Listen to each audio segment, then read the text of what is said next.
Hola Tutón. En el siguiente vídeo vamos a ver cómo trabajar con la clase ArrayList.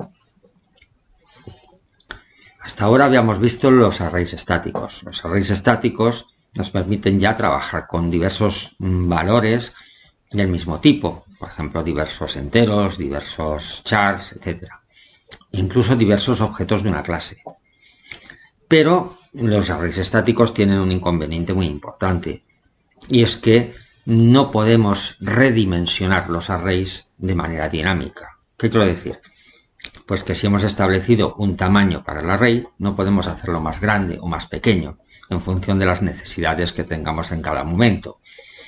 Por ejemplo, si hemos creado una agenda y hemos destinado a la agenda un máximo de 1000 posiciones, no podemos guardar 1010 posiciones.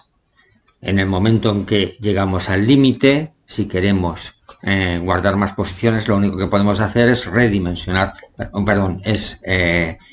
crear un array nuevo, pasarle los valores que teníamos en el antiguo array y añadir los valores que queramos añadir.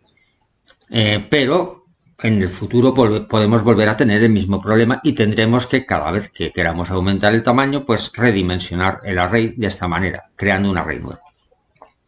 De la misma manera, si hemos creado esa misma agenda de 1000 posiciones y al final nos encontramos con que tenemos 50 o 60 personas guardadas, estamos desperdiciando una gran parte de la memoria. Por lo tanto, no es eficiente tener los datos guardados de esa manera. Para evitar ese problema y solucionarlo, apareció la clase ArrayList, ¿vale? Cuando yo declaro un ArrayList, no indico un tamaño, simplemente creo un objeto de la clase ArrayList de la siguiente manera, por ejemplo, ¿vale? Vamos a crear un ArrayList que contendrá cadenas, ¿vale? Por ejemplo, ciudades. Así declararíamos un ArrayList y crearíamos el ArrayList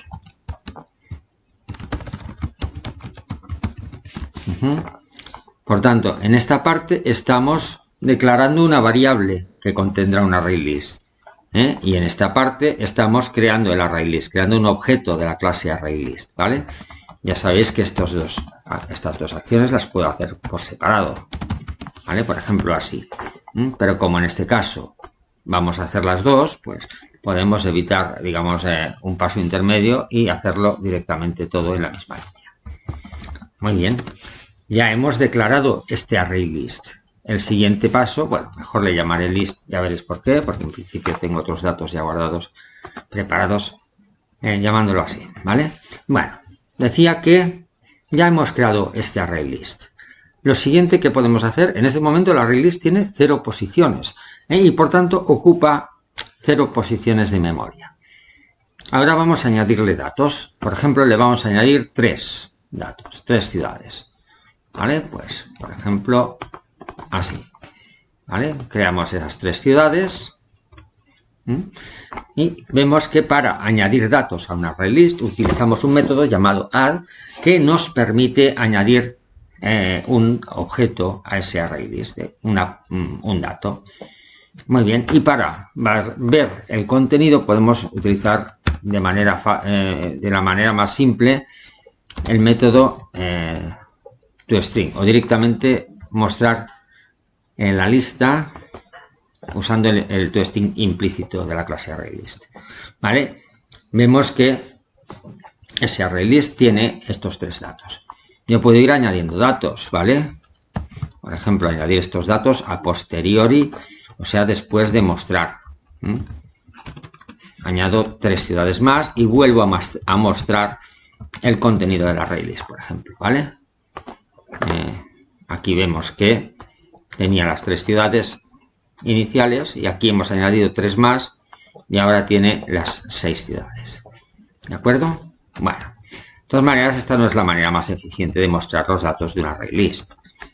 ¿Por qué? Pues porque ya veis que a medida que voy creando más ciudades, se me van añadiendo todas en la misma línea y llegará un momento en que rebose. Especialmente si en lugar de mostrar un solo dato por cada ciudad, mostrase más datos. Por tanto, ¿qué puedo hacer? Pues, por ejemplo, utilizar un bucle para mostrar los datos y mostrar un dato por línea. Y eso podría hacerlo, pues, por ejemplo, de la siguiente manera. Voy a crear un método, una función, al que le voy a pasar como parámetro el ArrayList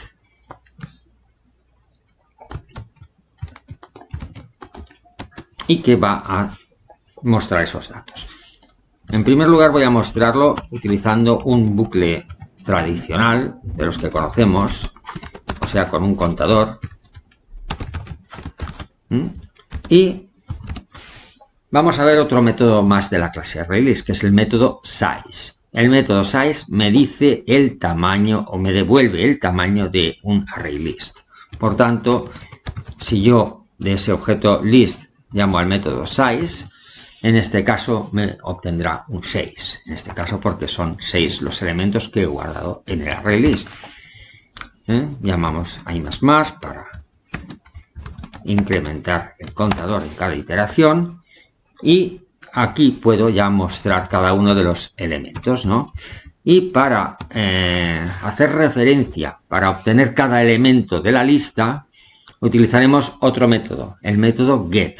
En lugar de los corchetes que usábamos para indicar el índice, la posición en un array estático, en el caso de ArrayList usamos un método llamado get.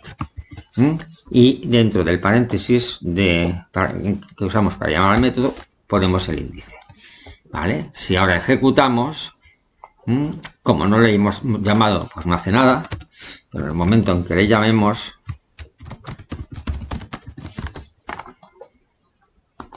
pues nos va a mostrar las ciudades que tenemos guardadas en el ArrayList. ¿De acuerdo?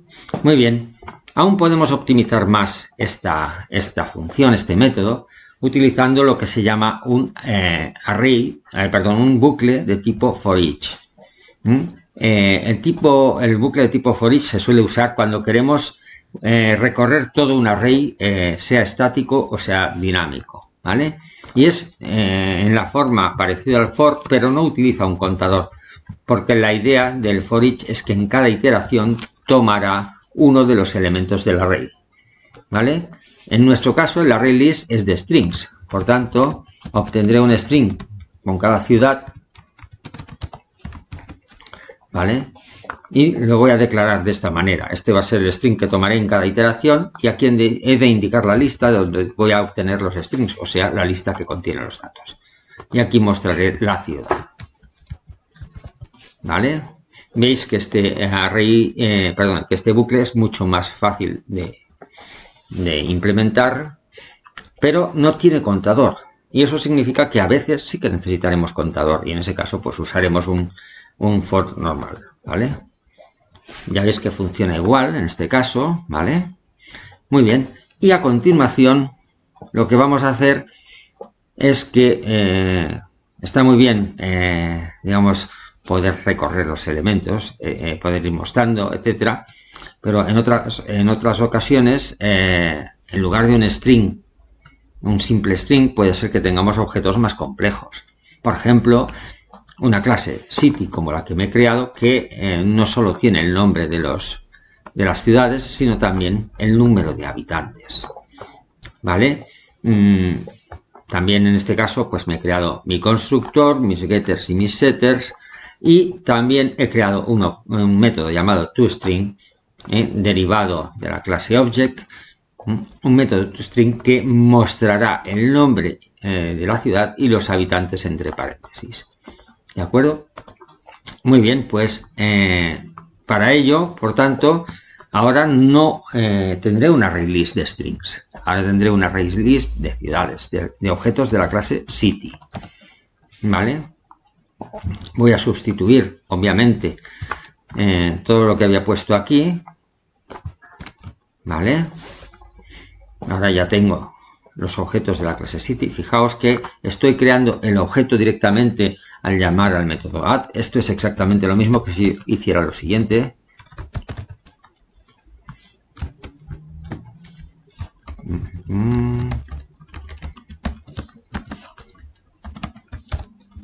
y nos vamos a guardar esta ciudad así, ya veréis por qué, ¿vale?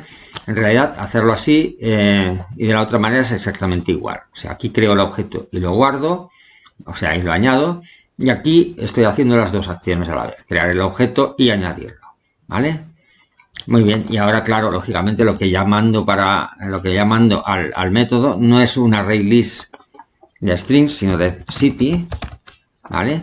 Y aquí lo mismo. Tendríamos que cambiar todo lo que son strings por cities. ¿Vale? En principio ya está. Fijaos que lo que hay en el println no necesito modificarlo. Esta línea no la modifico porque antes tenía un string. Y ahora, cuando llamo a city, en realidad esto es como si llamase al método toString de city. Y el método toString, a ver si soy capaz de... ahora, lo que me devuelve es un string con los datos. Por tanto, también utiliza un string. Por eso no falla, ¿vale? Si ejecutamos, vemos que ya me aparecen todas las ciudades con sus habitantes.